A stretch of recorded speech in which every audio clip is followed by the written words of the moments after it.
이 표지판은 현재를 주님의 날로 특정합니다. 이 표지판은 현재를 주님의 날로 특정합니다. 이사야 2장은 요한계시록 6장과 연결되어 심오한 이해와 통찰을 제공합니다. 주님의 날에 분리된 데려감과 버려둠의 이유를 알려줍니다.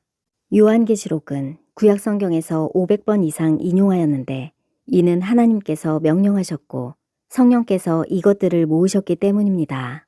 너희는 여호와의 책에서 찾아 읽어보라. 이것들 가운데서 빠진 것이 하나도 없고 제짝이 없는 것이 없으리니 이는 여호와의 입이 이를 명령하셨고 그의 영이 이것들을 모으셨음이라. 요한계시록에서 여섯째인의 중요성은 여러 번 강조하였는데 이는 주님의 날이요 휴거가 있기 때문입니다. 이것을 입증이라도 하듯 이사야 2장에 기록되었다면 믿으시겠습니까? 그래서 성경은 놀라운 책이며 제짝이 다 있습니다. 요한계시록은 신약성경에서 유일한 예언서인데 구약성경에서 계시록으로 불리는 이사야에서 짝들이 발견되는 것은 당연한 일입니다. 그럼 이사야 2장과 요한계시록의 여섯째인이 어떻게 짝을 이루는 것인지 살펴보고 여섯째인에서 왜 휴거가 있을 것이라 예상하는지 그 증거도 찾아보고자 합니다. 이사야는 먼저 1장에서 범죄한 백성에 대한 탄식으로 시작합니다. 하나님은 그들을 나의 백성, 나의 자식이라고 부르십니다. 내가 자식을 양육하였거늘 그들이 나를 거역하였도다. 나의 백성은 나를 알지 못하고 깨닫지 못하는도다. 하나님은 백성의 종교 오용에 실망하여 그들의 제물과 각종 예배를 거부하셨습니다. 삶이 곧 예배요. 예배는 삶의 연장인데 형식화되고 의로운 삶이 동반되지 않은 종교 행위를 가증하게 보셨습니다. 하나님을 아는 지식과 말씀은 반드시 실천으로 이어져야 하지만 경건한 삶이 뒷받침하지 않는 것은 위선이라고 선포하십니다. 심지어 예배나 제물과 기도보다 더 중요한 것은 의를 추구하는 삶의 자세라고 하십니다. 1. 내 마당만 밟을 뿐이다. 2. 성애와 아울러 악을 행하는 것을 내가 견디지 못하겠노라. 3. 내 마음이 너희의 월삭과 정한 절기를 싫어하나니 그것이 내게 무거운 짐이라. 4. 너희가 많이 기도할지라도 내가 듣지 아니하리라.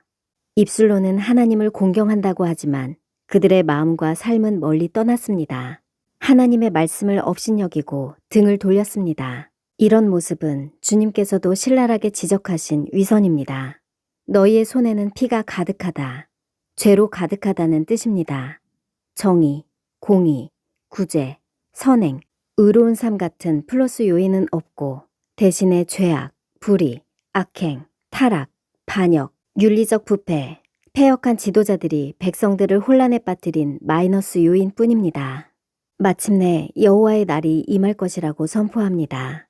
대저 만군의 여호와의 날이 모든 교만한 자와 거만한 자와 자고한 자에게 임하리니 그들이 낮아지리라. 여호와의 날에 일어나는 일을 알려줍니다. 1. 너희는 바위 틈에 들어가며 진토에 숨어 여호와의 위엄과 그 광대하심의 영광을 피하라. 2. 사람들이 아멸과 토굴로 들어가서 여호와께서 땅을 진동시키려고 일어나실 때 그의 위엄과 그 광대하심의 영광을 피할 것이라. 3. 아멸과 험악한 바위 틈에 들어가서 여호와께서 땅을 진동시키려고 일어나실 때 그의 위엄과 그 광대하심의 영광을 피하라. 이 날이 얼마나 심각한지 3번이나 반복하고 그 중요성을 역설합니다. 여섯째인에서 바위 틈에 숨는 것과 애곡하는 것은 그날을 표시하는 특정한 표지판입니다. 바로 이 날이 여호와의 날이라는 사실이 중요합니다. 그날은 영광의 날이지만 의무를 이행하지 않은 사람들은 바위 틈에 숨어야 합니다. 이 구절은 요한계시록에서 성취되기 위해 여섯째인에 기록되었습니다. 이로써 여섯째인의 휴거가 일어날 가능성이 한층 더 커졌습니다. 땅의 임금들과 왕족들과 장군들과 부자들과 강한 자들과 모든 종과 자유인이 굴과 산들의 바위 틈에 숨어 산들과 바위에게 말하되 우리 위에 떨어져 보좌에 앉으신 이의 얼굴에서와 그 어린 양의 진노에서 우리를 가리라. 그들의 진노의 큰 날이 이르렀으니 누가 능히 서리오 하더라. 이사야의 예언은 여섯째인에서 성취되고 있습니다. 또한 이날은 주의 날이며 여호와의 위엄과 영광의 날이라고 선포합니다. 땅을 진동시키는 일은 큰 지진이며 역시 여섯째 인에 예고되었습니다. 그때 인자의 징조가 하늘에서 보이겠고 그때 땅의 모든 족속들이 통곡하며 그들이 인자가 구름을 타고 능력과 큰 영광으로 오는 것을 보리라. 주님께서 큰 영광으로 오시는 날에 땅의 족속들은 통곡하고 있습니다. 그들이 애곡하는 모습은 두 번째 표지판입니다. 볼지어다 그가 구름을 타고 오시리라. 각 사람의 눈이 그를 보겠고 그를 찌른 자들도 볼 것이요 땅에 있는 모든 족속이 그로 말미암아 애곡하리니 그러하리라. 아멘.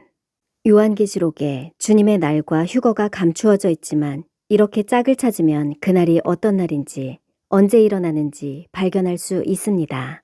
그날에 통곡하고 애곡하는 자들, 하나님의 진노를 두려워하여 굴과 바위 틈으로 숨는 자들은 버려둠을 당한 사람들입니다.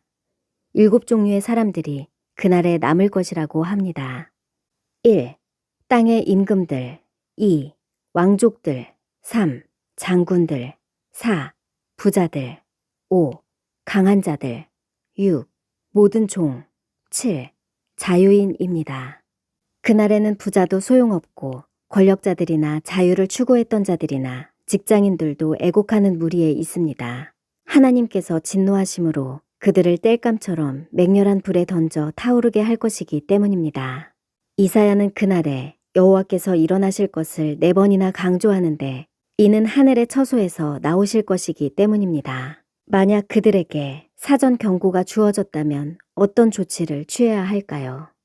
너희는 스스로 씻으며 스스로 깨끗하게 하여 내 목전에서 너희 악한 행실을 버리고 행악을 그치고 선행을 배우며 정의를 구하며 학대받는 자를 도와주며 고아를 위하여 신원하며 과부를 위하여 변호하라.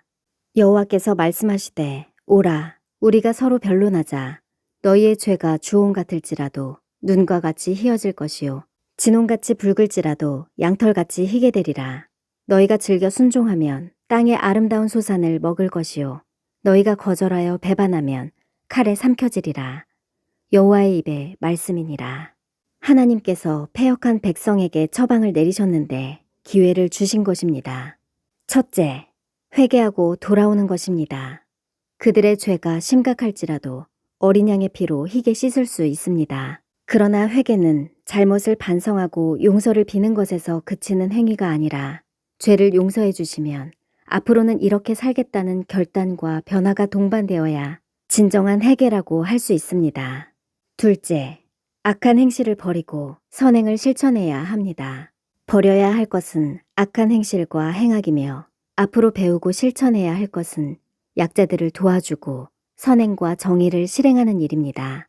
이렇게 하면 악한 자들도 다시 신실한 자들로 세워질 것입니다. 그렇게 하지 않으면 환난의 불도가니에 들어가서 불순물을 제거하는 단계를 거쳐야 합니다. 하나님께서 자기 백성을 심판하시는 것은 그들을 죽이려는 목적이 아니라 살리기 위해서입니다. 더 이상 죄를 방치할 수 없기에 죄의 문제를 해결해 주시려는 것입니다. 이것은 죄인들에게 놀라운 반전이며 주님께서 십자가에서 죽으시기까지 고난을 당하신 이유입니다.